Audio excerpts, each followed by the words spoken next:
So, like I said, we're going to start our presentation today talking about the basics of final expense and really why we love telesales. We're not going to presume getting started that you know much about this business. Some of you will already know some of this who are experienced to some extent, but we're really speaking to the new people out there. So pay attention if you're new to this business or thinking about getting to this business. We're going to give you a lot of information about what final expense is and how it works and why we love it. So let's get started right away. So what is final expense? Pretty simple. Final expense is life insurance to cover burial and cremation costs. Now, a couple of things people think about, like, do you have to have the life insurance final expense plan go to a funeral home? No. The way a final expense plan works is very simple. When the insured person, that's the person that you wrote the policy on, dies, then the beneficiary, that's the person who gets the money when that person dies, can do whatever they want with it. I always used to joke with my clients that, hey, you can get this policy on yourself and give it to your kid, and they can do whatever they want with it. They want to blow the money and go on a trip to Hawaii and, put you up in the morgue and keep you on ice for a while. That's fine. And that's true, possibly. I mean, most of the time, kids love their parents enough to, put them away properly. But the point is, final expense is money into the hands of a beneficiary, typically a loved one or a family member. But its purpose, the way that we package it, it is life insurance. Its purpose is to pay for anything related to final expenses, the funerals, the cemetery cost, the cremation, if that's what they do, any last bills. That's why we call it final expenses, because that is all encompassing in all of that stuff. Now, we're going to get into more definitions a little bit further here on what makes final expense unique from maybe some other aspects of different life insurance. So let's get right into that. So first of all, final expense is a simplified issue product. Okay, so what simplified issue product means is that you don't have to go through a rigorous medical exam.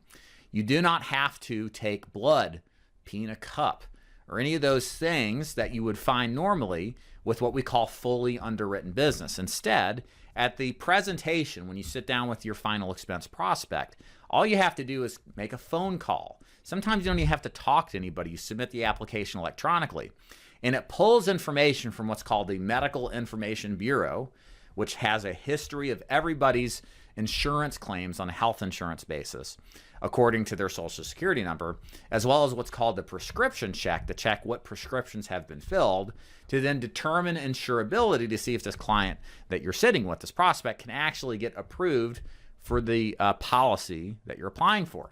Now, why is this good? And so in other words, this is an instant decision on the first call. This is how it should be ideally. Some carriers, not so much. We try to stay away from those. Ideally, you want to sell a policy with an instant decision. Now, why does this matter?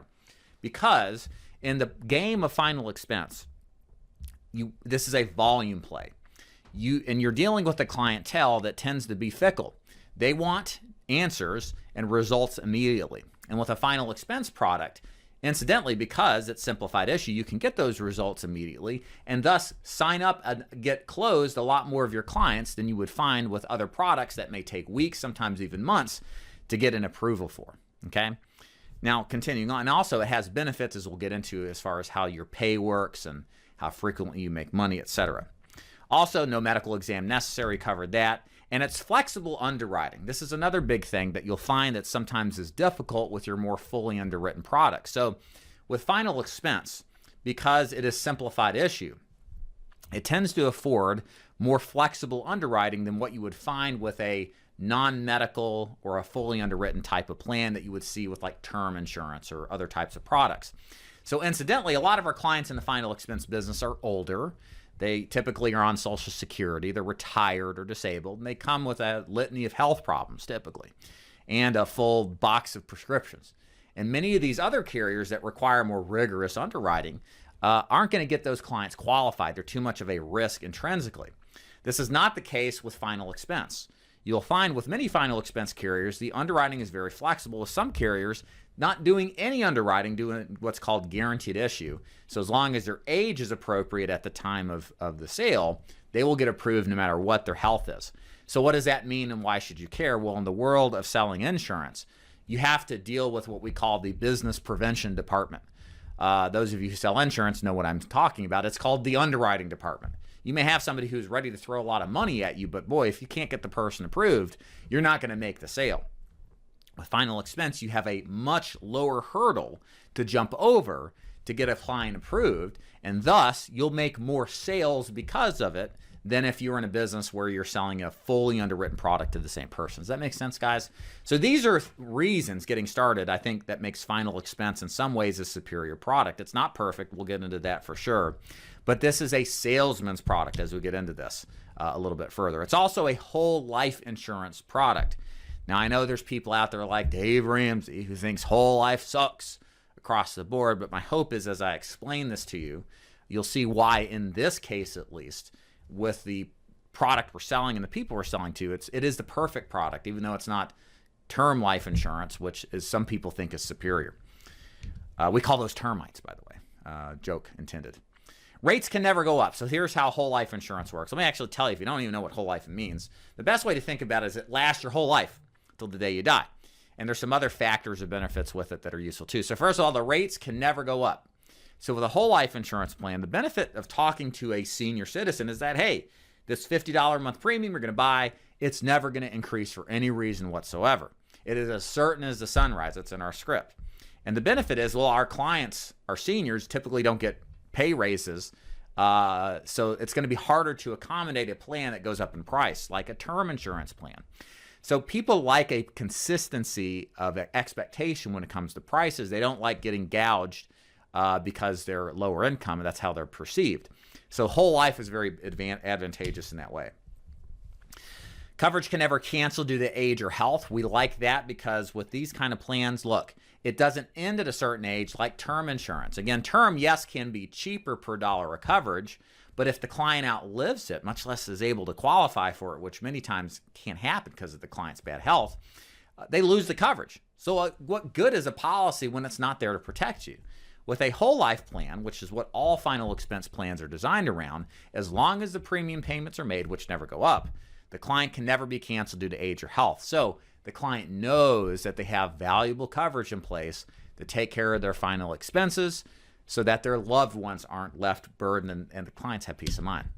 And with some plans, depending on the client's health, they may qualify for first day full coverage. Now, what does that mean? That means specifically when the client makes their first premium, if they're eligible, they will be fully covered for the what we call the death benefit or the face amount or the amount of money the beneficiary gets when the client dies. So again, it depends on the carriers, it depends on the underwriting qualifications, but in many cases, there are people with diabetes, COPD, lung history issues, histories of cancer, history of heart issues that can easily qualify for first day full coverage, not across the board, but in many cases can, and get coverage on people that they otherwise think they would have never been able to qualify because of their litany of health issues. So all in all, final expenses, simplified issue, meaning easy to underwrite and get an approval for, whole life coverage that is designed to last for the entirety of the client's life as long as they pay the premium without a rate increase. So pretty cool. Also, some other benefits of these plans is they have small amounts of coverage. Now, you may be thinking, well, what's the benefit of smaller amounts of coverage? Well, again, this is designed to cover final expenses. If you're going to get cremated, depending on where you're at, it can vary wildly. $1,000 to $5,000 is what a cremation will cost, depending on what added extras you get. A burial can be $7,000 to $25,000, depending on what types of stuff that you get, the type of casket, mausoleum versus a in-ground burial, right? So there's a lot of variables there. But the point is with final expense, the policy sizes are designed around making sure that those policy amounts are covered those kind of expected expenses. This is not a plan to get rich on. You don't buy this plan to then croak and then leave your beneficiary with millions of dollars of coverage. The truth is that these clients of ours, as we'll get into, probably couldn't afford it and probably couldn't qualify for the type of coverage to get them that, although I'm sure there are some that could. The vast majority don't. Again, the bottom line with final expense plans is it covers final expenses, and these smaller face amounts are designed to let that process happen at an affordable rate. So in short, the reason I love final expense and why we heavily market it and why this is all I really talk about is that it's simple. It's simple to understand. I mean, what we've talked about is basically what we sell our clients on. We don't really talk about much else. And it's quick to sell. As you'll see when we talk about our script later on, we get to the close in 15 minutes or less, guys. I mean, like, It's not hard to understand. It's a quick and simple sale. It's easy to explain to our clients. It's not complicated like Medicare is, or maybe an annuity. And it's the perfect salesman's product. So the type of agent that performs well with final expense is a hard worker. They're a rinse and repeat type of person. They like the idea of picking up the phone or getting on a dialer and just dialing and then pitching and either closing it or not and then moving on and doing it again with very minimal service work. Really haven't gotten to that yet, but there's very minimal service work with final expense that you have to worry about.